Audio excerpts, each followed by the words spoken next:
Hello दोस्तों, आप सबका स्वागत है स्पेशल एड हब में। आज हम लेकर आए हैं course code D19 B Ed special education ID का paper basic research and statistics. तो आइए शुरू करते हैं। यूनिट 1 इंट्रोडक्शन टू रिसर्च यानी कि अनुसंधान का परिचय देंगे हम इसमें। यूनिट 1.1 साइंटिफिक मेथड यानी कि वैज्ञानिक पद्धति क्या होती है। Scientific method is a systematic and organised approach used in research to gather and analyse information. It follows a specific set of steps to explore and answer questions or solve problems in an objective manner. अब देखते हैं इसके steps क्या क्या होते हैं scientific method के। तो 6 स्टेप्स हैं इसके। Number 1 is observation, identifying a problem और क्वेश्चंस थ्रू केयरफुल ऑब्जर्वेशन। फिर उसके बाद बनाते हैं hypothesis, forming a hypothesis or a potential explanation for the problem. Third, experimentation. Hypothesis के बाद कंडक्ट करते हैं experiment, conducting experiment on gathering data to test the hypothesis. फिर जो एक्सपेरिमेंट किया उसको एनालाइज करते हैं, analyse the data collected from the experiment. जो एक्सपेरिमेंट की रीडिंग्स आती है उनको एनालाइज किया जाता है। फिर एनालाइज करने के बाद हम किसी कंक्लूजन पे पहुंचते हैं, drawing conclusion based on the analysis of the data. फिर उसके बाद replication, repeating the experiment to verify the results. अब इसके कई सेट करते हैं और सबका एवरेज लेते हैं। अब देखिए एक एग्जाम्पल से समझते हैं। If a teacher wants to know the impact of different teaching methods on students with intellectual disabilities, they might use the scientific method. तो वो क्या करेंगे, ऑब्जर्वेशन करेंगे। Notice that students with intellectual disabilities respond differently to various teaching methods, कि student हर method के लिए कैसा रेस्पॉन्ड करता है। फिर हाइपोथेसिस बनाएंगे, using visual aids will improve their understanding, कि हम देखेंगे कि अगर हम कोई विजुअल एड्स यूज़ करते हैं तो उनकी अंडरस्टैंडिंग बढ़ती है। फिर एक्सपेरिमेंट करेंगे, implementing visual aids in one class and traditional methods in another. तो एक क्लास लेंगे, उसमें हम विजुअल एड्स यूज़ करेंगे और दूसरी क्लास में ट्रेडिशनल मेथड करेंगे।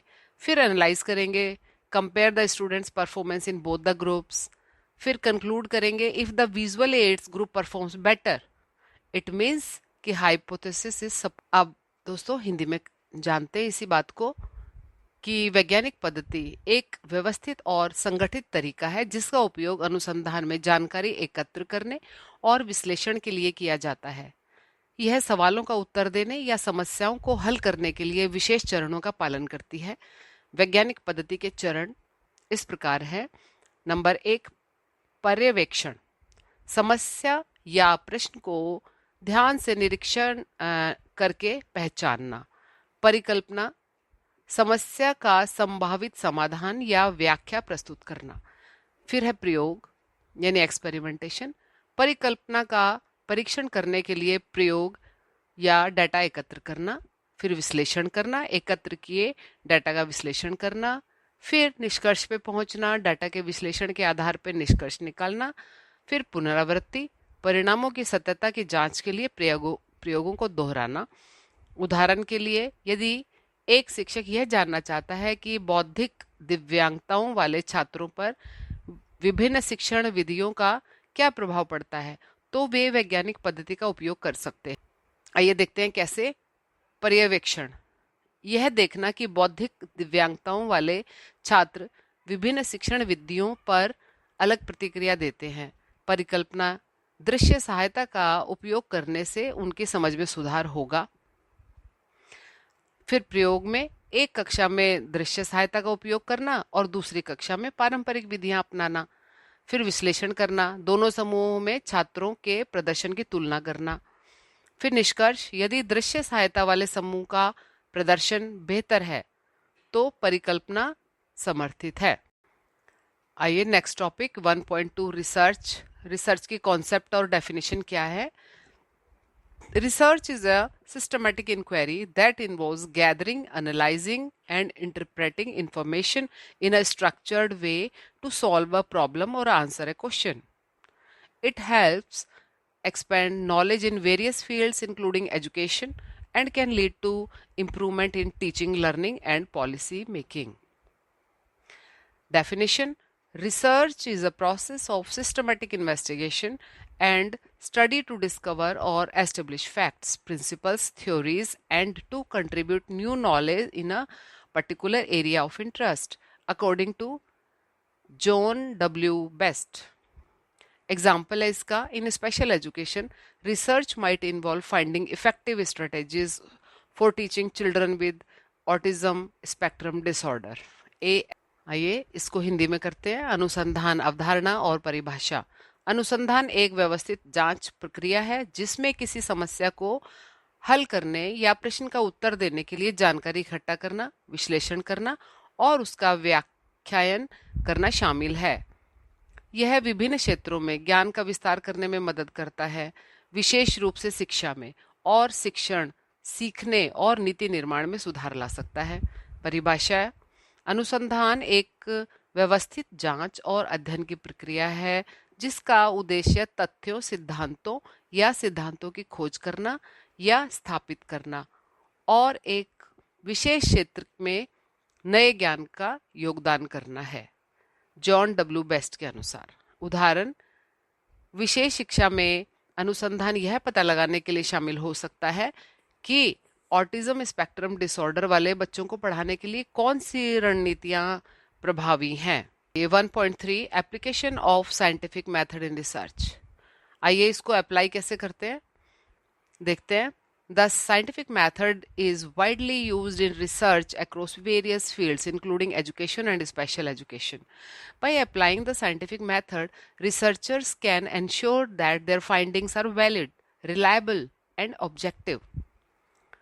तो फाइंडिंग कैसे होनी चाहिए? वैलिड होनी चाहिए, रिलायबल होनी चाहिए, ऑब्जेक्टिव होनी चाहिए। In special education, the scientific method can help assess the effectiveness of the teaching methods for students with disabilities. It provides an empirical approach to determine what works best for different type of learners. For example, a researcher studying the effectiveness of speech therapy for children with speech delay might observe, note that some children with speech delays are not improving. फिर hypothesis क्या होगी? He will hypothesize, suggest that a particular type of speech therapy may help, then experiment, implement the therapy and observe the improvements. फिर analyse करेंगे, compare data before and after the therapy. Conclusion is conclude if the therapy is effective. आइए अभी Hindi version देखते हैं इसका। 1.3 अनुसंधान में वैज्ञानिक पद्धति का अनुप्रयोग। वैज्ञानिक पद्धति का अनुसंधान में विभिन्न क्षेत्रों, विशेष रूप से शिक्षा और विशेष शिक्षा में व्यापक रूप से उपयोग किया जाता है। वैज्ञानिक पद्धति का पालन करके शोधकर्ता यह सुनिश्चित करते हैं कि उनके निष्कर्ष वैध, विश्वसनीय और वस्तुनिष्ठ हैं। विशेष शिक्षा में वैज्ञानिक पद्धति का उपयोग दिव्यांगताओं वाले छात्रों के लिए शिक्षण विधियों की प्रभावशीलता का मूल्यांकन करने में मदद कर सकता है। यह विभिन्न प्रकार के शिक्षार्थियों के लिए सबसे अच्छा क्या काम करता है, यह निर्धारित करने के लिए एक प्रामाणिक दृष्टिकोण प्रदान करता है। उदाहरण के तौर पर, एक शोधकर्ता जो भाषण विकार वाले बच्चों के लिए भाषण चिकित्सा की प्रभावशीलता का अध्ययन कर रहा है, वह पर्यवेक्षण करता है, यह देखे कि भाषण विकार वाले कुछ बच्चे सुधार नहीं कर रहे हैं। परिकल्पना ये होगी कि यह सुझाव दे कि एक विशेष प्रकार की भाषण चिकित्सा मदद कर सकती है। प्रयोग ये होगा चिकित्सा को लागू करना और सुधार को देखना। विश्लेषण, चिकित्सा से पहले और बाद का डाटा की तुलना करना। निष्कर्ष, यह निष्कर्ष निकालना कि चिकित्सा प्रभावी है या। अब देखते हैं व्हाट इज एजुकेशनल रिसर्च। तो रिसर्च तो हर फील्ड में होती है, हम इसमें एजुकेशनल रिसर्च देखेंगे। तो एजुकेशन में क्या होगा? The collection and analysis of the data in order to develop valid, generalizable generalizable descriptions, predictions, interventions and explanations relating to various aspects of education. Benefit क्या होंगे इसके? benefits of educational research is some educators have difficult time seeing how educational research benefit practitioners and students. One of the reason it is difficult to claim that research has benefited educational practices is that its influence is rarely direct. Can you think of an example of where educational research has affected a practice in education? NCLB. I return to the black. How will we ever improve our profession if we do not use educational research to document? And what is in black box? The black box is not given here. आइए 1.4 इसका Hindi version देखते हैं. अनुसंधान का उद्देश्य क्या होता है? उद्देश्य ये है, अनुसंधान का उद्देश्य ज्ञान में वृद्धि करना, अभ्यास को सुधारना और सिद्धांतों या अवधारणाओं के विकास में योगदान करना है. शिक्षा और विशेष शिक्षा में अनुसंधान का उद्देश्य प्रभावी रणनीतियों की पहचान करना, शिक्षण विधियों में सुधार करना और दिव्यांगताओं वाले छात्रों के लिए सीखने के अनुभवों को बढ़ाने वाली नीतियों का निर्माण करना. अनुसंधान के मुख्य उद्देश्य नए विचारों की खोज करना, शैक्षिक अभ्यासों में सुधार करना, यानी कि किस तरीके से हम शिक्षण करें, किस तरीके से अभ्यास करें और उसमें नए विचार क्या क्या आ रहे हैं उनके बारे में अनुसंधान करना, नए शिक्षण उपकरण या सामग्री विकसित करना, जैसे कि अब ये जो नई शिक्षण पद्धतियां हैं इसमें आईसीटी का इंक्लूजन, कि कैसे किस तरीके से हम इंफॉर्मेशन एंड टेक्नोलॉजी को एजुकेशन में लाएं, मौजूदा शैक्षिक समस्याओं का समाधान करना, जो आज की समस्याएं हैं उनका सॉल्यूशन, नीति निर्माण में योगदान करना. तो इनको जानने के बाद नीतियां बनाना उनके प्रति. फिर है इसका एक उदाहरण हम देखते हैं. अनुसंधान यह पता लगा सकता है कि समावेशी कक्षाएं दिव्यांगताओं वाले छात्रों को कैसे लाभ पहुंचाती है और उनके शैक्षिक परिणामों को कैसे बेहतर बनाती है. तो इंग्लिश में purpose of the research. The purpose of research is to increase the knowledge, improve practice, and contribute to the development of theories or the concepts. In education and special education, research aim to identify effective strategies, improve instructional methods, and create policies that enhance the learning experience of students with disabilities. Key purpose of the research is to explore new ideas, यानी कि नए नए ideas के बारे में जानना, to improve educational practices, to develop new teaching tools और the material, to find solutions to the existing educational problem, to contribute to the policy making. For example, research might explore how inclusive classrooms benefit students with disability and improve their academic outcomes. तो जैसा कि अब यह है कि inclusive classrooms कैसे होने चाहिए, कैसे वो बेनिफिट करेंगे बच्चों को, किस तरह से मैनेजमेंट करना है, किस तरह से टीचर्स को रेडी करना है, तो ये एक रिसर्च का टॉपिक है. आइए पर्पस ऑफ एजुकेशनल रिसर्च हम जानते हैं कि क्यों हमें एजुकेशनल रिसर्च की ज़रूरत पड़ती है. तो सबसे पहले एक्सप्लेनेशन रिसर्च देखते हैं. टू एक्सप्लेन इंडिविजुअल और द ग्रुप बिहेवियर, कि कैसे वो एक बच्चे का बिहेवियर होगा या ग्रुप में कैसे बिहेव करता होगा या पूरे ग्रुप का कैसा बिहेवियर होगा. This is a cause and effect relationship. For example, student socio economic status, the cause is invoked as an explanation of students' academic achievement. The effect, कि उसका जो सोशो इकोनॉमिक स्टेटस है उससे उसका academic achievement कैसा होगा उसकी वजह से. अब दूसरा है descriptive research, to make careful highly detailed observation of some educational occurrences. For example, synthesis of research on learning to read includes finding that good readers process every word. अब ये डिस्क्रिप्टिव में डिस्क्राइब करेंगे कि जो good readers हैं वो कैसे हर word को प्रोसेस करते हैं. फिर है prediction research, to determine whether data collected at one point in time can predict behaviour और event that occur at a late point in the time, कि यानी कि जो आज हमने डाटा कलेक्ट किया है वो क्या आने वाले टाइम की जो है भविष्यवाणी कर सकता है कि नहीं। For example, data collecting characteristics of young children to predict drop out rate, कि अगर हमने डाटा कलेक्ट किया है यंग चिल्ड्रन को, तो फिर हम उनका जो ड्रॉप आउट हो रहा है या ड्रॉप आउट रेट है उसको स्टडी कर सकते हैं उसकी वजह से, कि क्यों बच्चे ड्रॉप आउट कर रहे हैं, क्या इनका सोशल स्टेटस है, क्या इनके थॉट्स हैं, क्या इनके पेरेंट्स का बैकग्राउंड है। तो उनके बारे में डाटा कलेक्ट करके ड्रॉप आउट रेट के बारे में स्टडी कर सकते हैं। फिर है intervention research, an experimental method used to determine whether a specific learning can be improved by a specific intervention। इसमें हम जानेंगे कि किस तरीके से कोई भी अर्ली इंटरवेंशन जो है वो स्पेसिफिक लर्निंग को फैसिलिटेट कर सकती है। फिर है action research. Action research is a form of discipline inquires that has reemerged as a popular way of involving practitioners, teachers, and supervisors to better understand their work.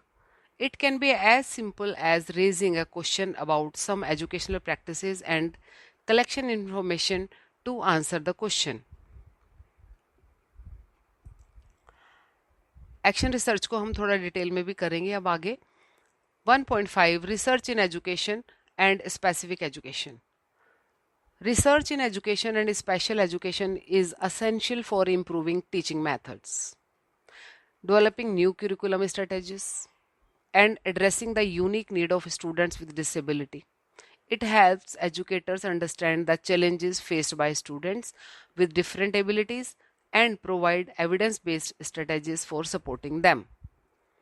तो research से हम क्या कर सकते हैं कि नए क्यूरिकुलम को डिज़ाइन कर सकते हैं और अच्छे टीचिंग मेथड्स यूज़ कर सकते हैं, और बच्चों की जो CWSN बच्चों की स्पेशल नीड्स हैं उनको ध्यान में रखते हुए नया कुरिकुलम, नई पॉलिसीज़, नए टीचिंग एड्स और नई नीतियाँ बना सकते हैं।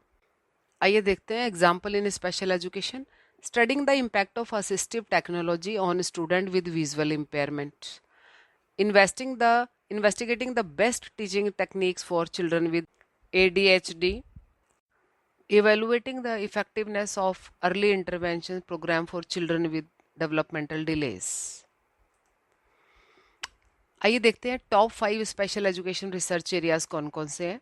देखिए जैसा कि आपको डायग्राम में दिख रहा है, इंक्लूसिव एजुकेशन, असिस्टिव टेक्नोलॉजीज, क्या क्या हम यूज़ कर सकते हैं असिस्ट करने के लिए बच्चों को, response to the intervention RTI, transition planning कि कैसे उसको स्कूल से और जॉब तक के लिए जाना है, और एविडेंस बेस्ड प्रैक्टिसेस क्या होंगी। आइए इन पांचों के बारे में हम जानते हैं। इंक्लूसिव एजुकेशन फोकस कहाँ रहता है, including students with disability in regular classes. Research क्या है, effect and best inclusive practices, कि क्या बेस्ट इंक्लूसिव प्रैक्टिसेस होंगी वो रिसर्च ने बताया, या ये टॉपिक हो सकते हैं रिसर्च के। Assistive technology, tools, gadgets adding independence for disabled person. Research, new tech to support learning for students with disabilities, new technology use कैसे कर सकते हैं हम, ये रिसर्च का टॉपिक है। आइए, response to the intervention RTI, a support framework for struggling students. Research क्या है, effectiveness and classroom implementation strategies, कि क्या हम उस इंटरवेंशन करेंगे कि क्लासरूम में कैसे इम्प्लीमेंट इफेक्टिवली करें उसको, एजुकेशन को या कुछ जो भी हमें पढ़ाना है। ट्रांजिशन प्लानिंग में prepare students with disability for life post school, कि उसकी स्कूल के बाद की लाइफ क्या होगी उसको प्रिपेयर करना। रिसर्च क्या है, best practices to ensure successful adult life. Evidence based practices में क्या आएगा, proven teaching intervention methods. Research which practices work best and how to apply them. आइए 1.5 शिक्षा और विशेष शिक्षा में अनुसंधान, हिंदी में कर रहे हैं, पहले जो किया है उसे। शिक्षा और विशेष शिक्षा में अनुसंधान शिक्षण विधियों को सुधारने, नए पाठ्यक्रम रणनीतियों को विकसित करने और दिव्यांगताओं वाले छात्रों की अनूठी ज़रूरतों को पूरा करने के लिए आवश्यक है। यह शिक्षकों को विभिन्न क्षमताओं वाले छात्रों द्वारा सामना की जा रही चुनौतियों को समझने में मदद करता है और उन्हें समर्थन देने के लिए साक्ष्य आधारित रणनीतियां प्रदान करता है। विशेष शिक्षा में उदाहरण, दृष्टिहीनता वाले छात्रों पर सहायक तकनीक के प्रभावों का अध्ययन करना, एडीएचडी वाले छात्रों के लिए सबसे अच्छी शिक्षण तकनीकों की जांच करना, विकासात्मक विलंब वाले बच्चों के लिए प्रारंभिक हस्तक्षेप कार्यक्रमों की प्रभावशीलता का मूल्यांकन करना। तो इसमें पहले भी हमने कर लिया कि एजुकेशन में और स्पेशल एजुकेशन में रिसर्च जो है वो इन टॉपिक्स पे हो सकती है कि विशेष बच्चों के लिए क्या क्या हम कैसे उनको प्रभावी ढंग से और कैसे टेक्निक्स को यूज़ करके, कैसे साइंस एंड टेक्नोलॉजी को यूज़ करके उन्हें जीने के लिए, उनके लाइफ के लिए जो असेंशियल है, जैसे कि जॉब करना, कैसे जॉब पे जाना, कैसे समाज को अपनाना, कैसे स्कूल से बाहर की सोसाइटी को फेस करना, ये सब सिखाया जाना चाहिए। तो दोस्तों, बने बनाए नोट्स आपको इसमें दिए गए हैं, इसी को ही आपने एग्जाम में डिटेल करना है और यहाँ पर हमारी यूनिट खत्म होती है। आइए अब शुरू करते हैं यूनिट 2। लेकिन उससे पहले दोस्तों, अगर चैनल को सब्सक्राइब नहीं किया है तो प्लीज़ सब्सक्राइब करें, लाइक करें, ताकि बाकी के जो वीडियोस भी हैं वो आपके कमेंट के हिसाब से हम और इम्प्रूव करके दे सकें। धन्यवाद। तो आइए चलते हैं unit 2, types and process of research. Unit 2, अनुसंधान के प्रकार और प्रक्रिया। कैसे क्या प्रोसेस होना चाहिए रिसर्च करने का, इस पर हम डिस्कस करेंगे इस यूनिट में। आइए, basic fundamental research. Type of research, कितने टाइप की होती है रिसर्च? देखो, सबसे पहला है बेसिक रिसर्च, या फिर इसको फंडामेंटल रिसर्च भी कहते हैं। Basic research, also known as fundamental research, is design to develop new theories और improve existing knowledge without an immediate practical application. तो इसमें नई थ्योरीज करना, कैसे? जो एग्जिस्टिंग नॉलेज है उसको इम्प्रूव करना। The goal is to expand theoretical knowledge and increase understanding of a particular field. Example, in special education, a study exploring the neurological basis of learning disability without considering immediate practical application. तो दोस्तों, आइए इसे ही हम हिंदी में करते हैं। अनुसंधान के प्रकार, मौलिक या आधारभूत अनुसंधान। मौलिक अनुसंधान, जिसे आधारभूत अनुसंधान भी कहा जाता है, नया सिद्धांत विकसित करने या मौजूदा ज्ञान में सुधार करने के लिए किया जाता है, बिना किसी तत्काल व्यवहारिक अनुप्रयोग के। इसका उद्देश्य किसी विशेष क्षेत्र में सैद्धांतिक ज्ञान का विस्तार करना और समझ बढ़ाना होता है। कि मौलिक का मतलब किसी भी क्षेत्र में सैद्धांतिक जो ज्ञान है उसको और समझ बढ़नी चाहिए उसके प्रति, जिस तरीके को हमने इस्तेमाल करना है पढ़ाई के लिए। उदाहरण, विशेष शिक्षा में एक अध्ययन जो सीखने की अक्षमता के तंत्रिका विज्ञानीय आधार का अन्वेषण करता है, बिना तत्काल व्यवहारिक अनुप्रयोगों को ध्यान में रखते हुए, उसे मौलिक अनुसंधान। तो मौलिक अनुसंधान यानी कि बिल्कुल बेसिक, जो कि समझ को बढ़ाए और कैसे हमें पढ़ाना है इस ज्ञान का विस्तार करें, कैसे हम उन बच्चों को डील करें। आइए, नंबर 2, बेसिक के बाद, बेसिक रिसर्च के बाद applied research. Number 2, applied research is research aimed at solving specific practical problems. Applied में मतलब एप्लीकेशन, हम इसे अप्लाई करेंगे प्रैक्टिकल एप्लीकेशन या प्रैक्टिकल प्रॉब्लम्स को सॉल्व करने में। It uses the knowledge gained through basic research to develop solutions that address real world issues. तो रियल वर्ल्ड के जो इश्यूज हैं उनके ऊपर रिसर्च, जैसे कि for example, a study design to test the effectiveness of a new intervention program for students with ASD is an example of applied research as it focuses on a practical solution. यानी कि एक ऐसी study की जाए जिससे कि जो नए इंटरवेंशन प्रोग्राम है वो कितने इफेक्टिव हैं ये देखने के लिए। तो अप्लाइड रिसर्च में a study design to test the effectiveness of a new intervention program for students with ASD is an example of the applied research. Effectiveness देखने के लिए, जो नए इंटरवेंशन किए हैं उसकी इफेक्टिवनेस देखने के लिए। इसके पैरामीटर देखें, अगर हम बेसिक और अप्लाइड में डिफरेंस देखते हैं, क्या डिफरेंस होता है। पैरामीटर है type of knowledge produced. Basic research में तो साइंटिफिक डिस्कवरी करेंगे कि भाई क्या निकल के आया सामने, की क्या होना चाहिए। अप्लाइड में टेक्नोलॉजिकल एप्लीकेशन क्या है। फिर है मोटिवेशन, अगर पैरामीटर लें तो बेसिक रिसर्च में आएगा इंटेलेक्चुअल क्यूरियोसिटी, जस्ट माइंड में क्वेश्चन आया है। फिर अप्लाइड में प्रॉब्लम सॉल्विंग। फिर है की क्वेश्चन, फिर की क्वेश्चन में आएगा बेसिक में कि क्या ये सच है, इज इट ट्रू। फिर लेकिन एप्लीकेशन क्या बोलेगी, डज इट वर्क। ऑब्जेक्टिव क्या होगा, टू अंडरस्टैंड। और अप्लाइड रिसर्च में आएगा टू कम विद सॉल्यूशंस, कि क्या सॉल्यूशन हो। आइए हिंदी में इसको जाने। अप्लाइड अनुसंधान को, अनुप्रयुक्त अनुसंधान वह अनुसंधान है जो विशिष्ट व्यवहारिक समस्याओं को हल करने के उद्देश्य से किया जाता है। यह मौलिक अनुसंधान से प्राप्त ज्ञान का उपयोग करके वास्तविक समस्याओं के समाधान विकसित करने का प्रयास करता है। उदाहरण, एक अध्ययन जो ऑटिज्म स्पेक्ट्रम विकार वाले छात्रों के लिए एक नई हस्तक्षेप योजना की प्रभावशीलता का परीक्षण करता है, अनुप्रयुक्त अनुसंधान का उदाहरण है, क्योंकि यह व्यवहारिक समाधान पर केंद्रित है। अगेन वही बात कि जो कोई नया इंटरवेंशन किया है हमने इफेक्टिवनेस देखने के लिए कि एएसडी छात्रों को कैसे बढ़ाया जाए, तो उसके उसके ऊपर रिसर्च होगी कि वो कितना इफेक्टिव रहा। फिर आइए बट थर्ड नंबर पे आता है हमारा action research. Action research is a problem solving process aimed at improving practices in a specific environment. Researchers or practitioners actively participate in the process to develop, implement, and evaluate solutions. For example, a teacher may conduct action research to assess and improve the strategies for teaching students with ID in the classroom, such as using visual aids or modifying teaching methods.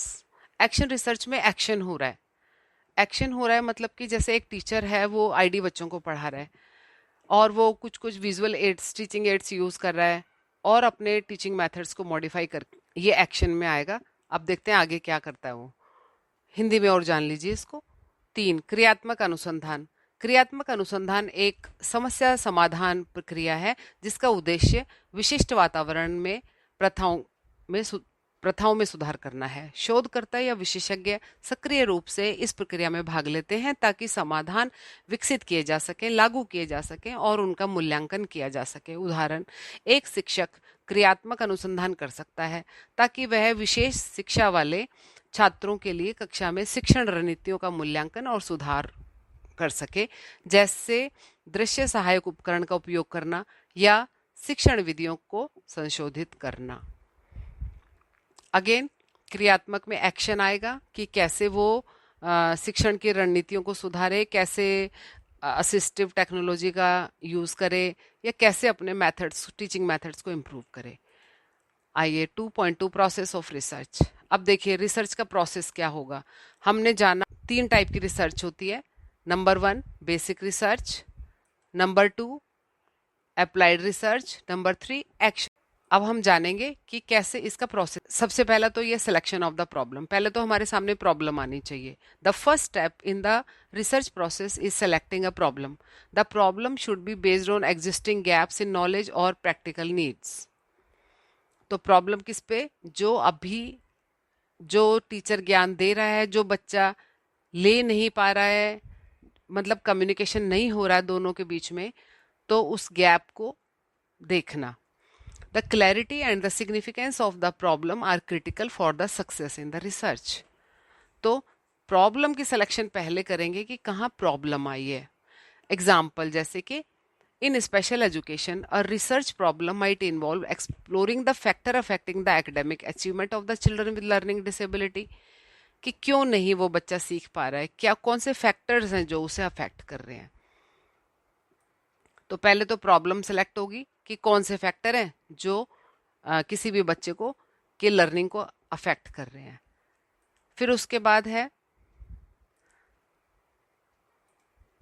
इसको हिंदी में और करते हैं दोस्तों। समस्या का चयन पहले करेंगे। अनुसंधान प्रक्रिया का पहला कदम समस्या का चयन करना होता है। समस्या को मौजूदा ज्ञान में खामियों या व्यवहारिक जरूरतों के आधार पर चुना जाना चाहिए।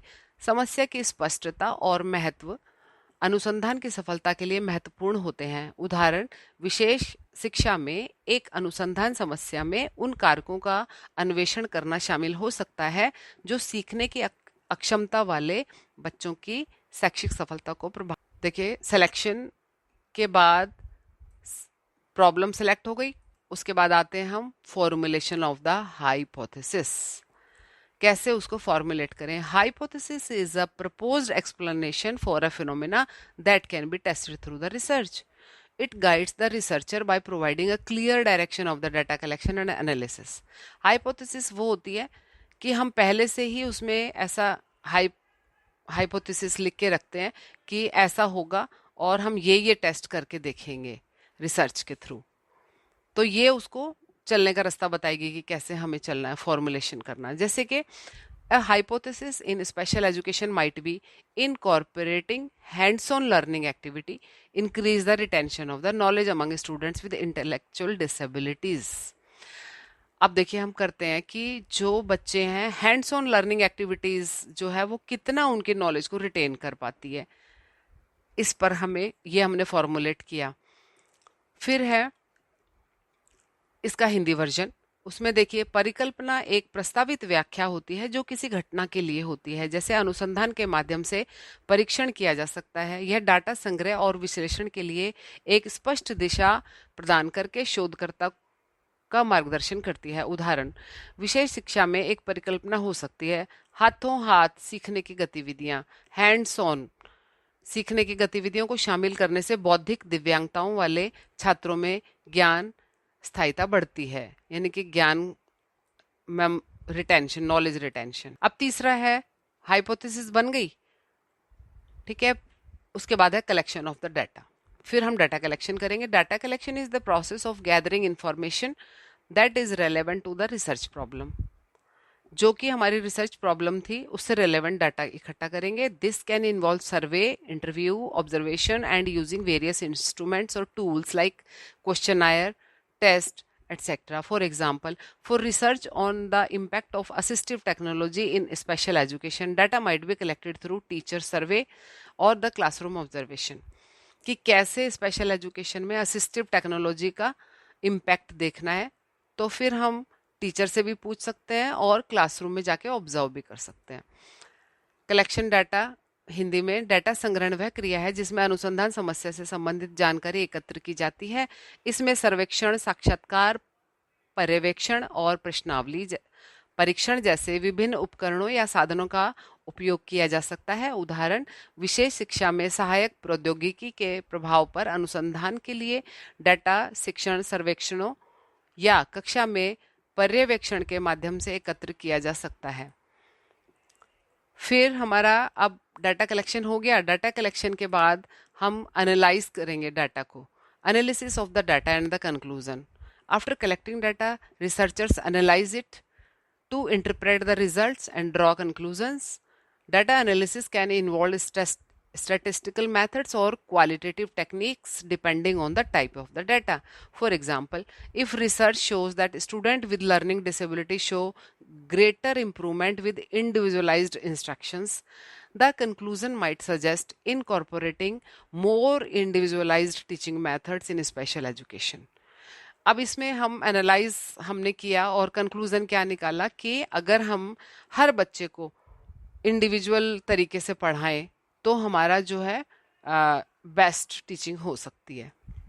आइए अब इसको हिंदी में बोल रही हूँ। डाटा का विश्लेषण और निष्कर्ष क्या होगा? डाटा संग्रहण के बाद शोधकर्ता इसका विश्लेषण करते हैं ताकि परिणामों को समझा जा सके और निष्कर्ष निकाला जा सके। डाटा विश्लेषण में सांख्यिकीय विधियों या गुणात्मक तकनीकों का उपयोग किया जा सकता है।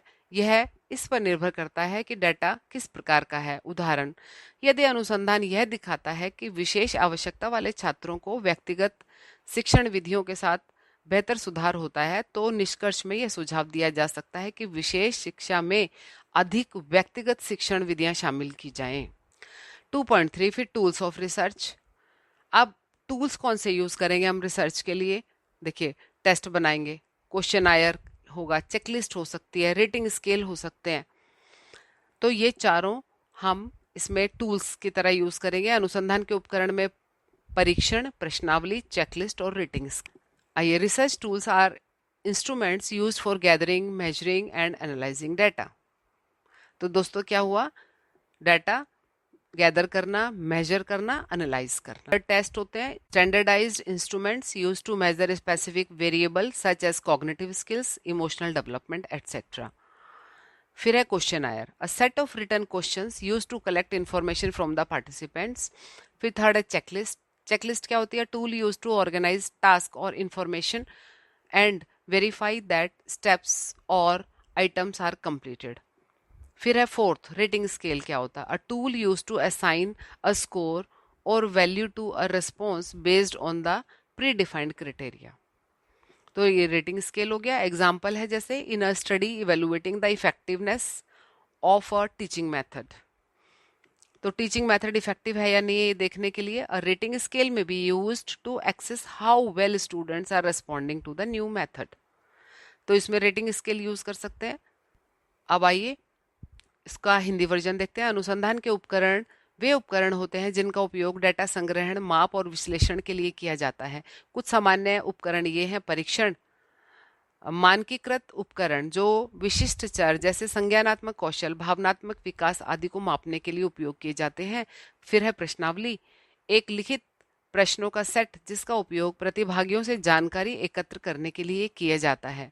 चेकलिस्ट, एक उपकरण जिसका उपयोग कार्यों या सूचनाओं को व्यवस्थित करने और यह सत्यापित करने के लिए किया जाता है कि ये कदम या आइटम पूरे किए गए हैं। रेटिंग स्केल, ये एक ऐसा उपकरण है जिसका उपयोग प्रतिक्रिया को पूर्व निर्धारित मानदंडों के आधार पर एक स्कोर या मूल्य असाइन करने के लिए किया जाता है। फिर इसका उदाहरण देखिए, शिक्षण विधि की प्रभावशीलता का मूल्यांकन करने वाले अध्ययन में एक रेटिंग स्केल का उपयोग यह आकलन करने के लिए किया जाता है कि छात्र नई विधि पर कैसे प्रतिक्रिया दे रहे हैं। तो ये चारों टेस्ट हम यूज करके देख सकते हैं कि जो नया मेथड हमने इस्तेमाल किया है वो कितना इफेक्टिव। आइए 2.4 action research in teaching learning environment. अब एक्शन रिसर्च कैसे होगी? शिक्षण सीखने के वातावरण में क्रियात्मक अनुसंधान। Action research is used by teachers and educators.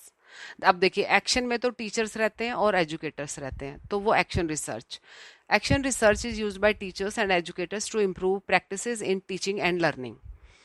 It is a cyclical involving planning, acting, observing and reflecting on actions taken in the classroom or learning environment। तो इसमें क्या है? प्लानिंग क्या की गई है साइकिल बनाया जाता है और फिर ऑब्जर्व किया जाएगा, फिर रिफ्लेक्शन दी जाएगी कि क्या एक्शन लिए, क्या रिफ्लेक्शन क्या हुआ उसका एग्जाम्पल देखिए, teacher could use action research to explore ways to improve students engagement by introducing new teaching methods for students with special needs. अब जो CWSN बच्चे हैं, जो स्पेशल नीड्स वाले बच्चे हैं, तो कैसे वो टीचर जो है वो कैसे इम्प्रूव करेगा कि उनको कैसे इंगेज किया जाए, जो CWSN बच्चे हैं उनको। आइए इसका हिंदी वर्जन देखते हैं। एक्शन रिसर्च में इसमें क्रियात्मक अनुसंधान का उपयोग शिक्षक और शिक्षा विशेषज्ञ शिक्षण और सीखने की प्रथाओं में सुधार करने के लिए करते हैं। यह चक्रीय होता है। इसमें योजना बनाना, कार्य करना, पर्यवेक्षण करना और कक्षा या सीखने के वातावरण में किए गए कार्यों पर विचार करना शामिल होता है। उदाहरण, एक शिक्षक क्रियात्मक अनुसंधान का उपयोग करके विशेष आवश्यकताओं वाले छात्रों के लिए नई शिक्षण विधियों को पेश करके छात्रों की भागीदारी में सुधार करने के तरीकों का अन्वेषण कर सकता है। आइए चलते हैं 2.5 प्रोफेशनल कॉम्पिटेंसीज फॉर रिसर्च। अब हर कोई रिसर्च नहीं कर सकता, उसके लिए कुछ कॉम्पिटेंसीज चाहिए होती हैं। अब देखते हैं कि हमें वो कौन सी कॉम्पिटेंसीज हैं जो कि रिसर्च के लिए चाहिए। To conduct effective research, researchers must possess certain competencies including, उनकी क्रिटिकल थिंकिंग होनी चाहिए, उनमें प्रॉब्लम सॉल्विंग स्किल होनी चाहिए, कम्युनिकेशन स्किल होने चाहिए, एथिकल कंसिडरेशंस भी होने चाहिए। तो ये चार उनमें कॉम्पिटेंसीज होनी चाहिए। तो क्रिटिकल थिंकिंग है the ability to analyse and evaluate information and arguments. फिर है problem solving skill, the ability to identify, analyse and provide solutions to the problem. फिर है communication skill, ability to present findings and ideas clearly and effectively. जो उन्होंने findings दिए हैं वो एकदम क्लियर और इफेक्टिव होनी चाहिए। Ethical considerations, ensuring that research is conducted ethically, यानी कि एथिकली मतलब रेस्पेक्टिंग पार्टिसिपेंट्स, उनके राइट्स और उनकी प्रिवेसी को ध्यान में रखते हुए। फिर एग्जाम्पल जैसे देखते हैं, a researcher in special education needs to be aware of ethical issues such as obtaining consent from parents for involving children with disabilities in studies। तो पेरेंट्स का कंसेंट लेना बहुत ज़रूरी है CWSN बच्चों के से कोई भी डाटा कलेक्ट करते हैं। आइए इसी को हिंदी में करते हैं। प्रभावी अनुसंधान के लिए शोधकर्ताओं को कुछ पेशेवर दक्षताएं होनी चाहिए, जैसे कि समीक्षात्मक सोच, जानकारी और तर्कों का विश्लेषण और मूल्यांकन करने की क्षमता, समस्या समाधान कौशल, समस्याओं की पहचान करने, उनका विश्लेषण करने और समाधान प्रदान करने की क्षमता, संचार कौशल, परिणामों और विचारों को स्पष्ट और प्रभावी रूप से प्रस्तुत करने की क्षमता, नैतिक विचार, यह सुनिश्चित करना कि अनुसंधान नैतिक रूप से किया जाए, प्रतिभागियों के अधिकारों और गोपनीयता का सम्मान करते हुए। उदाहरण, विशेष शिक्षा में एक शोधकर्ता को नैतिक मुद्दों पर के प्रति जागरूक होना चाहिए, जैसे कि बच्चों के अध्ययन में भाग लेने के लिए माता पिता से सहमति प्रदान करना, प्राप्त करना। तो माता पिता से सहमति लेनी होगी उन्हें उनके ऊपर रिसर्च करने से पहले। तो दोस्तों इसी के साथ हमारी यूनिट 2 खत्म होती है। तो नोट्स बने बनाए हैं, आप इन्हें बार बार देखिएगा और याद हो जाएंगे और अपनी कॉपी में मेंटेन करिएगा। और नीचे मैंने लिंक भी दिया है, तो उस लिंक से आप पूरे नोट्स प्रिंट आउट ले सकते हैं और बार बार वीडियो को देखने से, सुनने से भी आपको याद हो जाएगा। तो इसलिए चैनल अगर लाइक सब्सक्राइब नहीं किया है तो प्लीज़ कीजिए। आइए चलते हैं unit 3, measurement and analysis of data. Data हमने ले लिया, अब हम मेजर करेंगे और एनालाइज कैसे करते हैं डाटा को।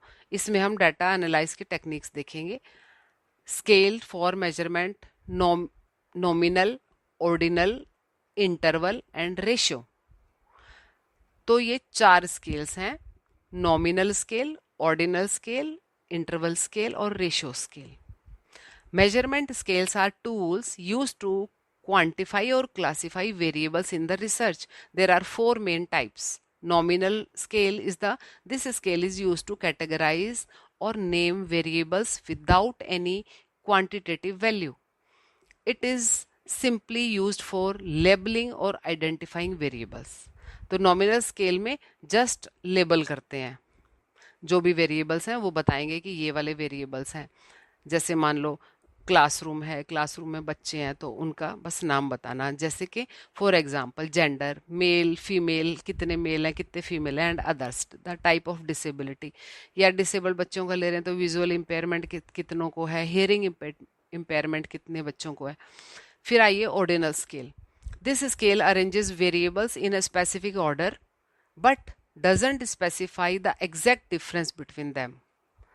तो ये एक स्पेसिफिक ऑर्डर में जो है स्केल होता है, वो वेरिएबल्स को अरेंज करता है स्पेसिफिक ऑर्डर में। तो कैसे करते हैं, जैसे कि द सिवियरिटी ऑफ डिसेबिलिटी, तो कैसे उसमें आएगा कि कितना सिवियर है उसकी डिसेबिलिटी, कितनी ज़्यादा है, माइल्ड है, मॉडरेट है या सिवियर है। तो इसमें हम ऑर्डिनल में सिर्फ ये बताएंगे, ऑर्डर में अरेंज करेंगे। फिर है interval scale. This scale measures variables where the difference between the two values is meaningful, but there is no absolute 0 point. तो ये इंटरवल स्केल में क्या आएगा कि कोई भी दो वैल्यू हैं उनके बीच का डिफरेंस जो है मीनिंगफुल होना चाहिए। जैसे कि टेम्परेचर मेजर्ड इन सेल्सियस और Fahrenheit, where the difference between the values matters but 0 doesn't mean absence. हाँ, यहाँ पर जैसे 0 डिग्री सेल्सियस है तो उसका मतलब ये नहीं है कि टेम्परेचर है ही नहीं, 0 का 0 मतलब होता है कि 0 डिग्री है। फिर आइए ratio scale. This scale has all the properties of an interval scale and is also an absolute 0 point, making it possible to calculate ratios.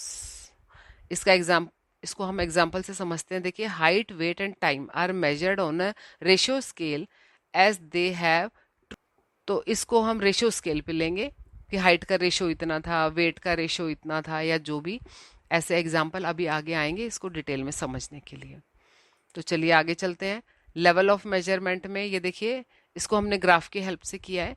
Nominal में नेम्ड वेरिएबल, यानी कि वेरिएबल्स का नाम लिखेंगे बस।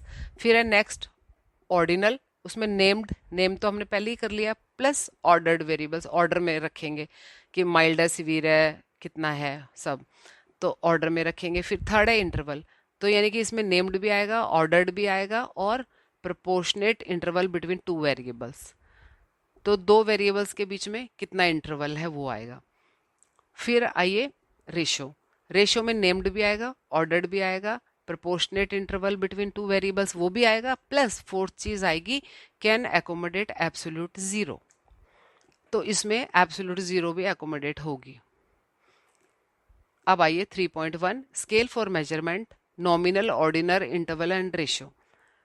इसको हिंदी में ही कर रहे हैं, सेम चीज हम कर चुके हैं। मापन के पैमाने नाम मात्र, श्रेणीबद्ध, अंतराल और अनुपात। मापन के पैमाने वे अनुकरण होते हैं, उपकरण होते हैं जिनका उपयोग शोध में चर को मापने या वर्गीकृत करने के लिए किया जाता है। मुख्य रूप से 4 प्रकार के होते हैं। नाम मात्र पैमाना, इस पैमाने का उपयोग चर को वर्गीकृत या नामित करने के लिए किया जाता है, यानी लेबल करने के लिए, जिसमें कोई मात्रात्मक मूल्य नहीं होता, यह केवल लेबल या पहचान के लिए होता है। जैसे कि किसी का लिंग बताना हो, पुरुष हो, महिला हो, बस उसका नाम बताना, इतनी महिला है या ये महिला है, या विकलांगताओं के प्रकार, दृष्टिहीन या श्रवणहीनता। श्रेणीबद्ध पैमाना, इस पैमाने का उपयोग चर को विशिष्ट क्रम में रखने के लिए किया जाता है, लेकिन इनके बीच के अंतर को स्पष्ट रूप से नहीं नापता, बस वो बना देते हैं, एक क्रम में कर देते हैं उसमें, लेकिन हमें नहीं पता होता उनके बीच में कितना अंतर है। जैसे दिव्यांगता की गंभीरता, हम ये बोल देंगे हल्का है, मध्यम है, गंभीर है वगैरह। अब आइए अंतराल पैमाना, इस पैमाने का उपयोग करके उन चर को मापने के लिए किया जाता है जहां दो मानों के बीच का अंतर महत्वपूर्ण होता है। जैसे अब पहले वाले में था हल्का और मध्यम, उसके बीच में हमें पता नहीं था कि क्या क्वांटिटी है, हल्का और मध्यम के बीच का अंतर स्पष्ट नहीं है, तो दो मानों के बीच का अंतर यहाँ पर महत्वपूर्ण होता है अंतराल पैमाना, लेकिन इसमें कोई सच्चा शून्य बिंदु नहीं होता, यानी कि जीरो स्केल नहीं आएगा इसमें बीच में। उदाहरण के तौर पे जैसे कि तापमान है, सेल्सियस या फ़ारेनहाइट में नापा जाता है तापमान को, तो तापमान में क्या होगा, जहां मानों के बीच का अंतर महत्वपूर्ण होता है, लेकिन शून्य का मतलब वो नहीं होता कि एब्सेंट है, वहां पर शून्य नहीं है उसकी। फिर है अनुपात पैमाना, इस पैमाने में अंतराल पैमाने के सभी विशेषताएं होती हैं, ऊपर वाले की सारी विशेषताएं होती हैं, जैसे कि हमने पहले वाले ग्राफ में किया था वही है। उदाहरण है इसका, ऊंचाई, वजन और समय अनुपात पैमाने पर मापे जाते हैं क्योंकि इनका एक सच्चा शून्य बिंदु होता है, तो इनको जीरो से शुरू कर सकते हैं हम। अब आइए 3.2 ऑर्गेनाइजेशन ऑफ डाटा कैसे करते हैं, एरे और ग्रुप डिस्ट्रीब्यूशन में। डाटा का संगठन एक एरे में या समूह में हो सकता है। Organizing data is an essential step in the data analysis process. There are two common ways to organize the data. Array क्या होता है, arranging data in a sequence, often in ascending या descending order. This helps to easily spot trends and patterns. कि array में क्या देखते हैं कि increasing है, ascending है, descending है। जैसे कि for example test score of students arrange from lowest to the highest, सबसे कम किस बच्चे के आए हैं, फिर हाईएस्ट इस बच्चे के हैं, उसको ऐसे अरेंज करना इंक्रीजिंग ऑर्डर में या असेंडिंग ऑर्डर में। ग्रुप डिस्ट्रीब्यूशन में क्या होता है, data is organise into categories और the groups often with intervals और रेंजेस, कि भाई 0 से 10 के बीच में कितने बच्चों के मार्क्स आए हैं, तो वो ये पूरा एक ग्रुप में जितने बच्चे इंक्लूड होंगे वो लिखेंगे हम इसमें। This is useful for large data sets and provides a clearer view of trends. Example, grouping test scores into ranges, जैसे 0 से 10 या 11 से 20 में कितने आए एटसेट्रा, फॉर इजियर एनालिसिस। अब देखिए हमने इसको ना असेंडिंग और डिसेंडिंग को बता रखा है। स्मॉलेस्ट से 1 से लेके 5 तक जाने में असेंडिंग ऑर्डर हो गया, और 5 से 1 वापस आने में going down is the descending order कहते हैं इसको। तो ये हो गया एरे। तो एरे कैसा था, और ये है ग्रुप्ड, ये ग्रुप में जैसे 1 से 5 नंबर टेली मार्क्स कर लेंगे कि 2 बच्चों के आए, फिर उसको वैसे लिखेंगे डिजिट्स में कि 2 बच्चों के। फिर 6 से 10 कितने बच्चों के आए, 8 बच्चों के। इस तरीके से हम कोई भी इसको अरेंज कर सकते हैं। यानी कि डाटा का ऑर्गेनाइजेशन 2 तरीके से होता है, एरे और ग्रुप्ड डिस्ट्रीब्यूशन से। इस डायग्राम से तुम्हें काफ़ी क्लियर हो गया होगा। अब आइए 3.2 organisation of data array and, इसको हिंदी में कर रहे हैं। डाटा का संगठन डाटा विश्लेषण प्रक्रिया का एक महत्वपूर्ण कदम है। डाटा को संगठित करने के 2 तरीके हैं, एरे और ग्रुप डिस्ट्रीब्यूशन। डाटा को एक अनुक्रम में व्यवस्थित करना जो अक्सर आरोही या अवरोही क्रम में होता है। इससे रुझान और पैटर्न आसानी से देखे जा सकते हैं। उदाहरण के तौर पे छात्रों के का परीक्षा का अंक जो न्यूनतम से अधिक तक व्यवस्थित किए गए हों। अब आइए ग्रुप डिस्ट्रीब्यूशन कैसे होता है, कि जैसे डाटा को श्रेणी या समूहों में व्यवस्थित करना जो अक्सर अंतरालों और श्रेणियों के साथ होता है। यह बड़े डाटा सेट्स के लिए उपयोगी है और रुझानों को स्पष्ट रूप से देखने में मदद करता है। जैसे कि परीक्षा के अंक आए हैं तो 0 से 10 कितने बच्चों के आए, 11 से 20 कितने बच्चों के आदि विश्लेषण में आसानी होती है। अब आइए 3.3 measures of central tendency and dispersion. अच्छा, तो अब सेंट्रल टेंडेंसी क्या थी, यानी कि ज्यादातर लोगों का क्या रहा, तो उसके लिए हम सेंट्रल टेंडेंसी देखते हैं। तो इसमें केंद्रीय प्रवृत्तियां और उनके माप क्या हैं, इसमें हमने पहले भी किया होगा। तो सबसे पहला है मीन, यानी कि औसत, एवरेज क्या रहा। जैसे मान लो किसी के 80 आए, किसी के मार्क्स 100 में से, किसी के 20 आए, 30 आए, 40 आए, 10 बच्चों के मान लो 55 आ गए, 60 आ गए, ऐसे। तो कुल मिला के मीन कितना था। तो मीन निकालने का सिंपल सा तरीका है, मान लो कि 5 स्टूडेंट का स्कोर ये है, 10, 12, 14, 16, 18 है। तो इन सबको ऐड करो और जितने नंबर ऑफ स्टूडेंट्स हैं डिवाइड कर दो, तो यानी कि इनका मीन आ गया 14। तो mean is the average of a set of numbers. It is calculated by adding all values together and dividing by the number of values. इससे डिवाइड करते हैं इसको, यानी कि माध्यम एक सेट के अंकों का होता है। इसमें सभी मानों को जोड़कर और मानों की संख्या से विभाजित करके निकाला जाता है। और वो सेम एग्जाम्पल है हिंदी में। आइए अब मीन कैसे फाइंड आउट करते हैं वो हमने अभी बताया, सम ऑफ नंबर्स कर लेंगे। ये दूसरा एग्जाम्पल इसमें दिया गया है, सबका सम करो और जितने बार हैं ये उतने से डिवाइड कर दो। जैसे ये 12 बच्चों के नंबर हैं या जो भी है डाटा, उसको 12 से डिवाइड कर दो तो 15.17 मीन आ गया। और ऐसे भी निकालते हैं, जैसे कि इंडेक्स आई है तो 1 है, ऐसे करें कि 1 मार्क्स कितने बच्चों का आया है, 70 बच्चों का, 2 हैं 80 बच्चों के, ऐसे। तो इसका जो है मीन कैसे निकाल रखा है, इस फॉर्मूले से, delta x i divided by n. तो इन सबको सम कर देंगे और जितने ये 5 थे 5 से डिवाइड कर देंगे, 94 आ गया। पॉपुलेशन मीन कैसे निकालेंगे, अच्छा ये पॉपुलेशन का है, n इज इक्वल टू 5 के लिए ले रखा है हमने इसमें। तो म्यू निकालेंगे, डेल्टा एक्स आई ऊपर गिवन ही है और इसकी वैल्यूज फाइंड आउट कर लेंगे। तो म्यू हमारा इसी फॉर्मूले से निकल जाएगा। तो मीन निकालने के कई सारे तरीके हैं, कुल मिला के ये है कि पूरा जितने भी सबको ऐड करना है और जो फ्रीक्वेंसी है उनसे डिवाइड कर देना है मीन। अब आइए माध्यिका। तो मीडियन क्या होता है, median is the middle value when the data is arranged in order. अगर डिसेंडिंग है या असेंडिंग ऑर्डर में पहले उसको किसी एरे में लगाओ और जो मिडल वैल्यू होती है वो मीडियन होता है। If there is an even number of values the median is the average of 2 middle. और अगर इवन नंबर्स हैं तो उनका कोई मिडल तो होगा नहीं। जैसे 5 नंबर है तो 5 का तो हमें पता है कि 2 इधर छोड़े 2 इधर छोड़े 3 हो गया बीच का। लेकिन अगर 6 हुए तो 2 नंबर हो गए, फिर उस केस में बीच वाले दोनों को ऐड करके 2 से डिवाइड कर देंगे। जैसे कि देखिए ये स्कोर है 5, 7, 10, 15, 18। तो इसका मीडियन यानी कि मिडल वैल्यू 10 है तो इसका मीडियन तो 10 आ गया। फिर अगर स्कोर ये होता 5, 7, 10, 12, 15, 16, यहाँ पे 6 डिजिट है तो कोई मिडल वैल्यू नहीं होगी। तो जो बीच की दो वैल्यूज हैं 10 और 12 यानी कि 10 और 12, उनको सम करेंगे, 2 से डिवाइड करेंगे, 11 आ गया। और इसको हिंदी में कहते हैं माध्यिका। माध्यिका वह मान होता है जब डाटा को क्रमबद्ध किया जाता है। यदि मानों की संख्या सम होती है तो माध्यिका दो माध्यों माध्य मानों का औसत होता है।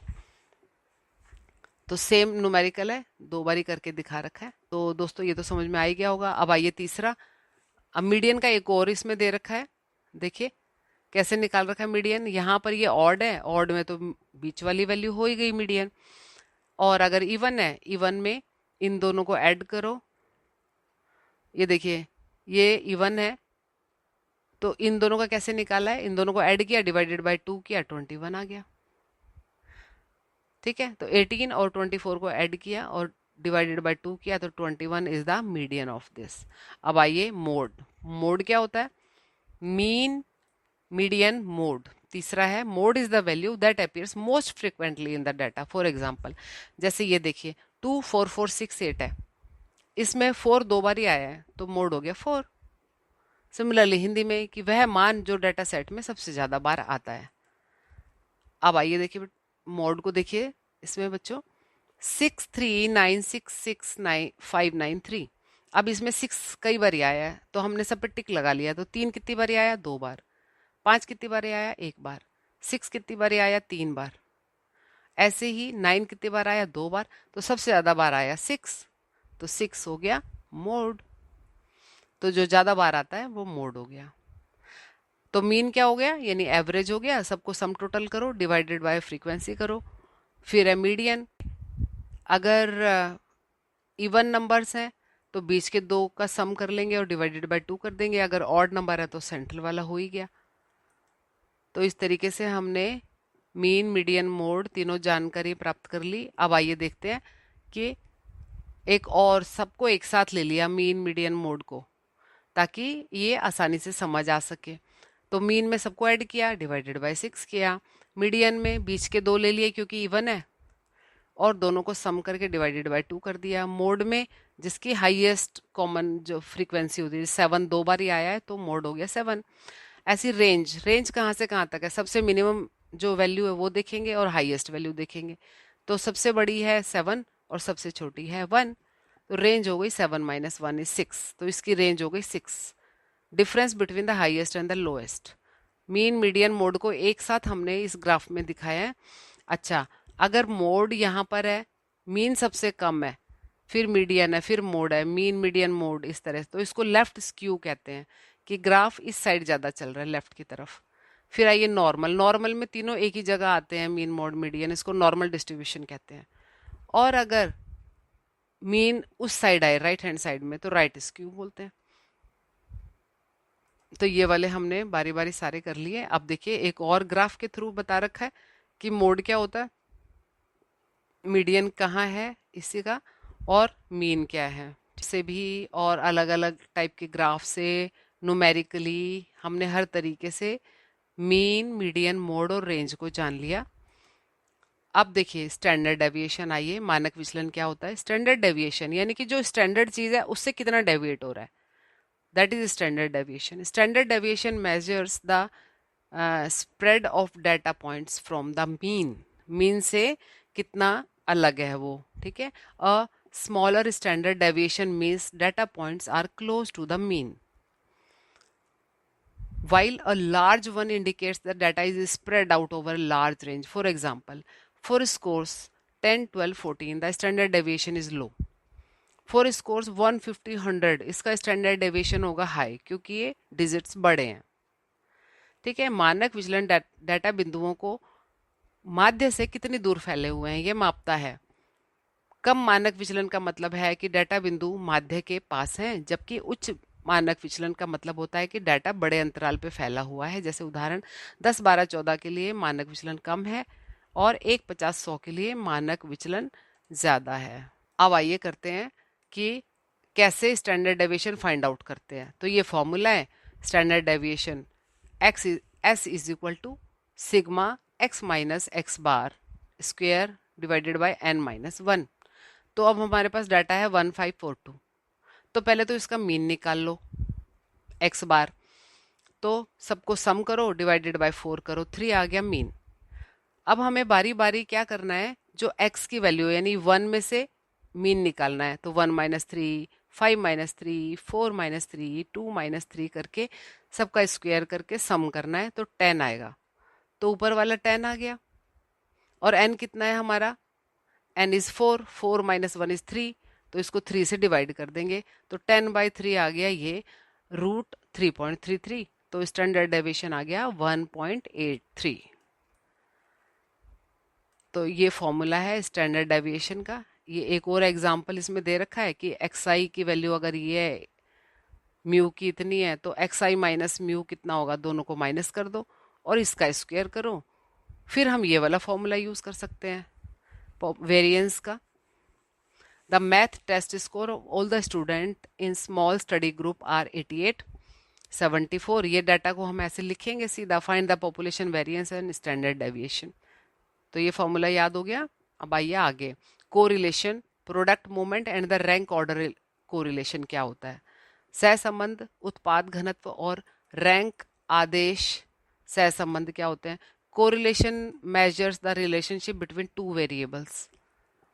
टू कॉमन टाइप्स आर, कौन से दो कॉमन टाइप होते हैं कोरिलेशन के, एक तो प्रोडक्ट मूवमेंट कोरिलेशन और measures the strength and direction of a linear relationship between two continuous variables. For example, correlation between hours studied and test scores, कि वो बच्चा कितने घंटे पढ़ा था और कितना उसका टेस्ट स्कोर आया है।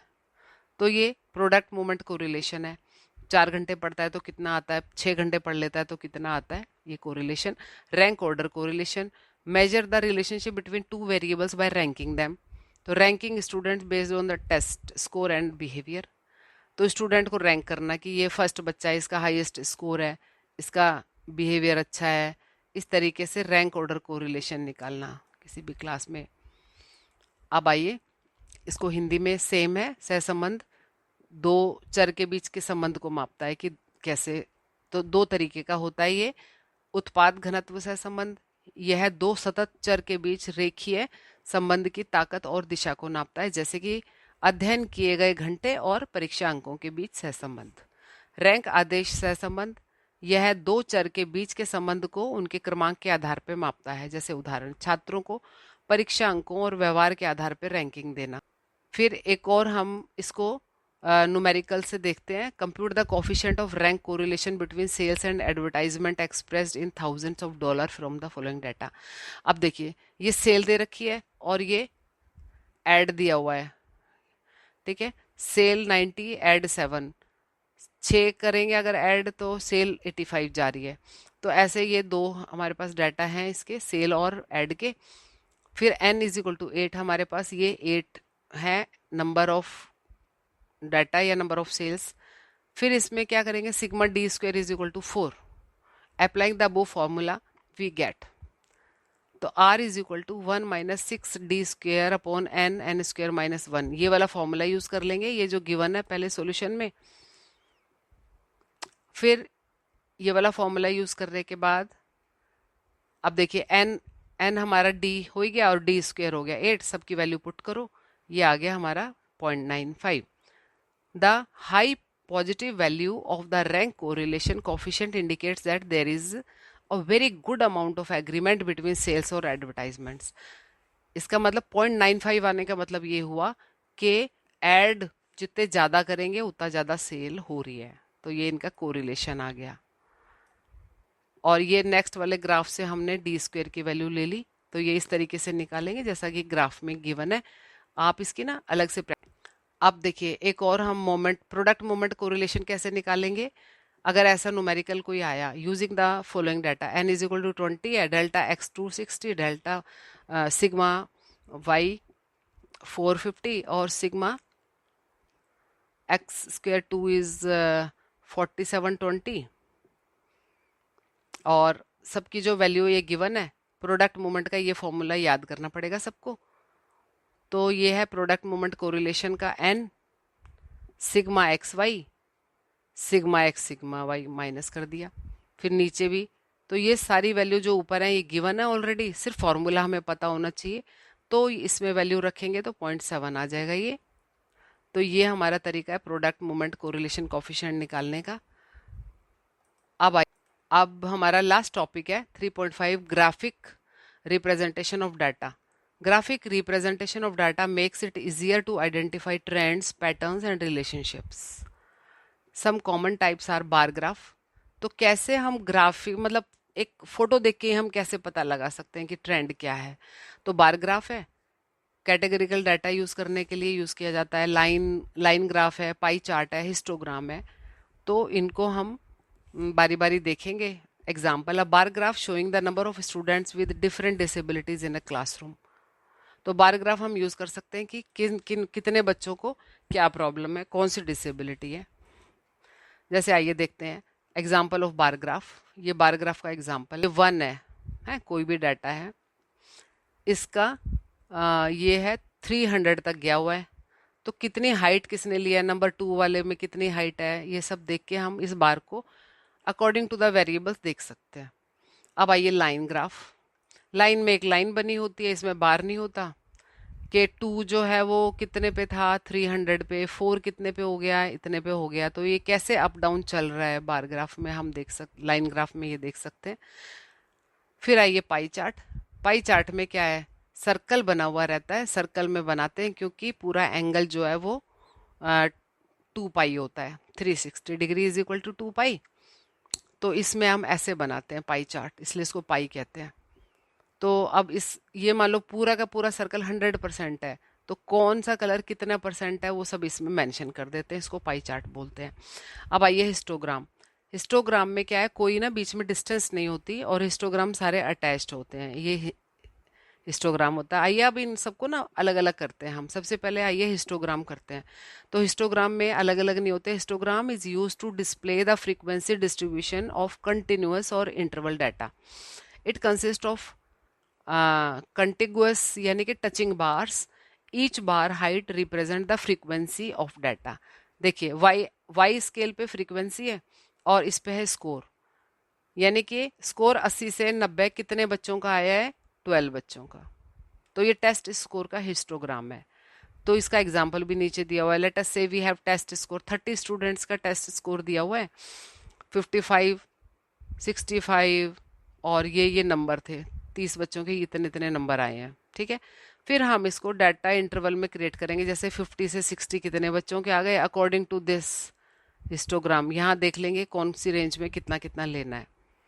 उस हिसाब से हम एक हिस्टोग्राम जनरेट कर लेंगे और डाटा को विजुअलाइज कर देंगे कि अब इसको देखने से ही पता चल रहा है कि 80 से और 90 के बीच वाले जो हैं हाईएस्ट नंबर स्कोर जो है, इतने से इतने बीच 12 बच्चों का इतना स्कोर रहा।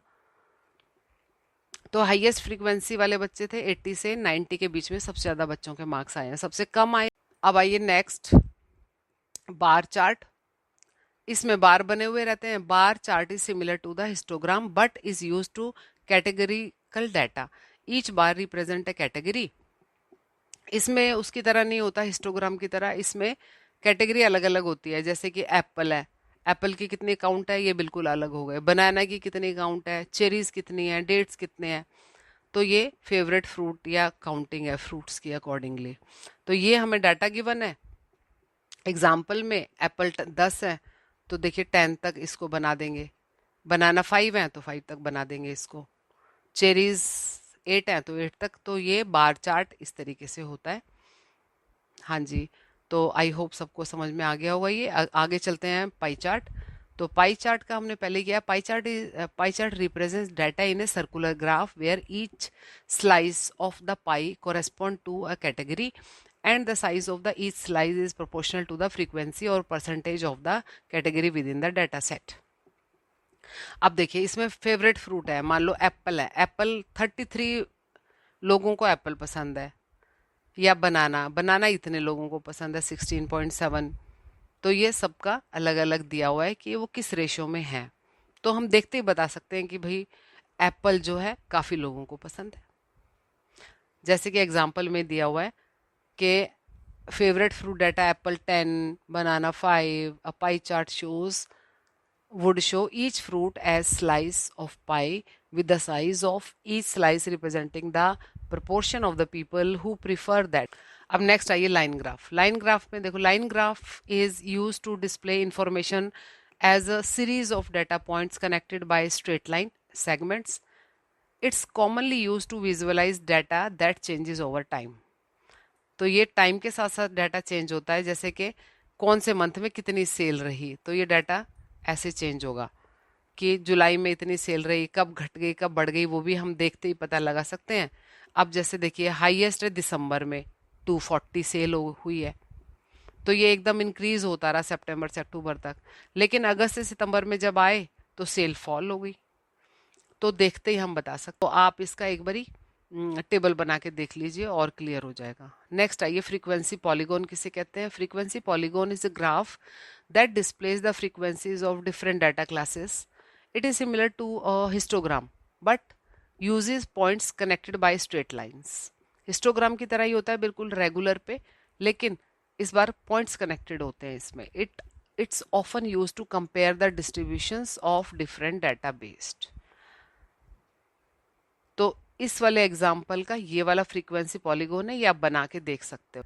अब सेम हिंदी में लिख रखा है bar graph, line graph, pie chart, ये हम डिटेल में पहले कर चुके हैं। और हिस्टोग्राम, इसके उदाहरण में एक बार ग्राफ जो कक्षा में विभिन्न दिव्यांगता वाले छात्रों की संख्या को दिखाता है।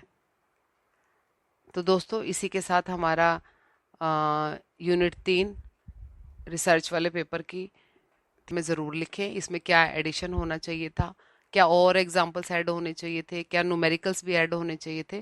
प्लीज़ चैनल को लाइक शेयर और सब्सक्राइब ज़रूर करें। स्पेशल एड हब की तरफ से देखने के लिए धन्यवाद। Thank you.